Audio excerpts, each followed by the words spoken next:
لکه مخکې خصوصا څه موږ ته یادېږي وړکوالي کې واورې به ډېرې زیاتې وي، ساړه به ډېر زیات و. اوس ویلې نشته. زموږ په یادګیرۍ کې مخکې به ساړه دوره ډېر و، څه د ځنه ډانډ به وی، هغه کې به یخ دوره موره و، څه هغه باندې به مو پاسه تلو او هغه کې به مو مستۍ کولې او غوټې غوټې تیږې مو به وغورځولې، هغه به متېده نه. همداسې واورې مو ته یادېږي، څه دوره واورې به کېدې چې مو به بام نه 3-4 وارې هغه به غورځولې.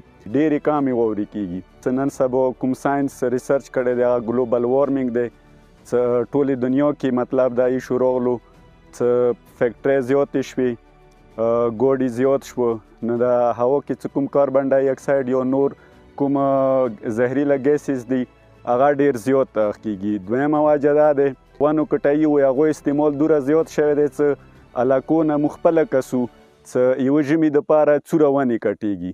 لکه مخکې څه دا واوره به کېده او خصوصا ریسرچ په مطابق غنمو دپاره خصوصا سړه پکار دی، څه کوم غنم سړه والي نه وي هغه پیداوار دوره نه وي، نو د فصلونه وغیره به ډېر زیات کېده، هغو واورو نه به اوبه ډېره زیاته وه ابنوشي دپاره و هغه دپاره پڼولې دپاره، څه هغه وجې نه د کوم کښتکاري دی دا ډېره زیاته متاثره شوي دی.